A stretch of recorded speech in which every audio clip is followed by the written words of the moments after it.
Allahu, teriris hati ini dengan kondisi bumi Allah saat ini. Tatkala Masjidil Aqsa, Palestina diserang habis-habisan oleh Zionis.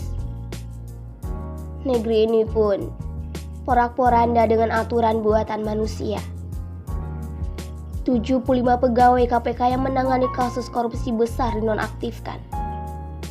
Bahkan, ketika pemudik dihalangi bersilaturahmi, warga negara asing justru leluasa keluar masuk negara Indonesia. Bukankah kita sangat merindukan sosok pemimpin yang bertakwa?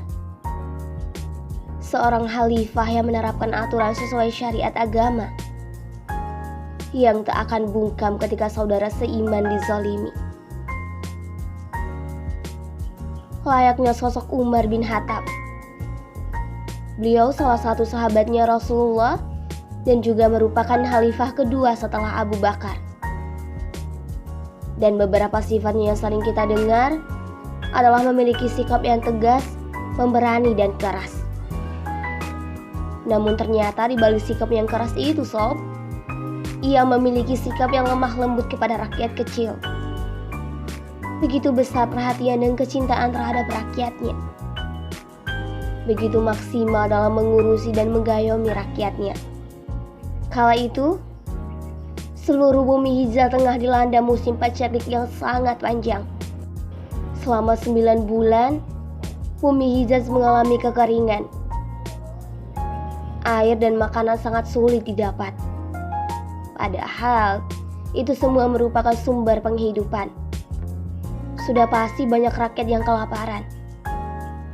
Kelaparan berkepanjangan menimbulkan bencana susulan, berupa penyakit dan kematian.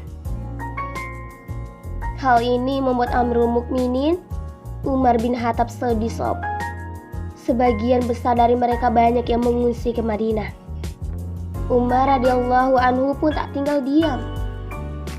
Ia telah berusaha semaksimal mungkin, bahkan memberikan sebagian besar hartanya untuk membantu rakyatnya. Khalifah Umar bahkan bersumpah tidak akan makan daging dan minum susu sampai cobaan itu berlalu. Dan ia sempat marah kepada pembantunya ketika diberi makan daging. Umar justru hanya meminta roti dan minyak zaitun saja. Ia berkata, "Bagaimana aku bisa memahami penderitaan rakyat? Bila aku sebagai pemimpin malah enak-enakan di atas penderitaan rakyat dengan memakan daging. Sementara di luar sana banyak yang kelaparan." Para wali atau gubernur di luar Madinah pun dimintai olehnya bantuan agar ikut serta menolong saudara mereka. Setelah bantuan tiba, Khalifah Umar ikut turun membagikan makanan bagi para penduduknya. Lalu kemudian Amirul Mukminin mengajak rakyatnya bermunajat kepada Allah Subhanahu wa Ta'ala dengan melakukan sholat istiqo untuk meminta hujan. Hingga setelah waktu berlalu, Allah Subhanahu wa Ta'ala mengabul doa mereka dengan menurunkan hujan, rahmat dan berkahnya. So, dari kisah Khalifah Umar di atas, sudah selayaknya para pemimpin negeri ini bercermin dan bermuhasabah diri. Sudah benarkah tugas yang mereka lakukan selama ini? Sudah adilkah perbuatan mereka terhadap rakyatnya? Kala ujian dan bencana melanda, sudah maksimalkah bantuan yang mereka berikan kepada rakyatnya? Tak mudah memang menjadi seorang pemimpin atau kepala negara sob. Ia tak hanya sekedar simbol dalam sebuah negara, tapi ia memiliki peran yang sangat penting bagi rakyatnya. Ia memiliki kewajiban dan amanah yang tak sedikit. Di tangannya lah seharusnya kesejahteraan dapat diwujudkan.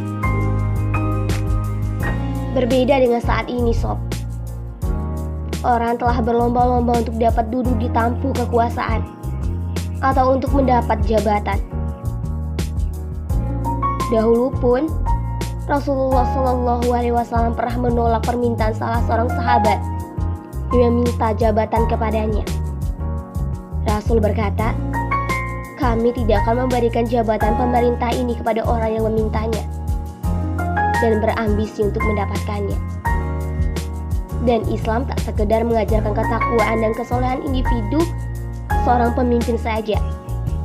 Islam juga telah mengajarkan kita sistem kepemimpinan syar'i, sebagaimana yang telah dicontohkan oleh Rasulullah SAW dan para khalifah setelahnya.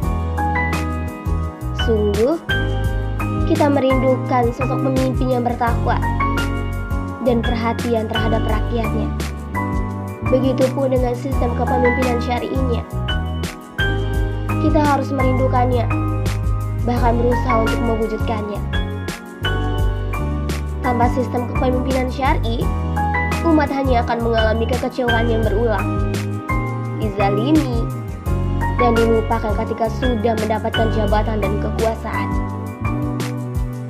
Begitu pula dengan musibah dan ujian datang silih berganti menimpa negeri ini.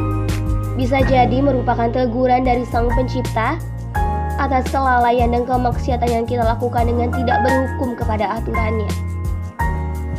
Well, yuk gencarkan lagi semangatmu untuk meraih perubahan yang hakiki, yakni terwujudnya Islam kafah yang dipimpin oleh khalifah yang sebenar-benarnya sesuai syariat. Semangat, Allahu Akbar.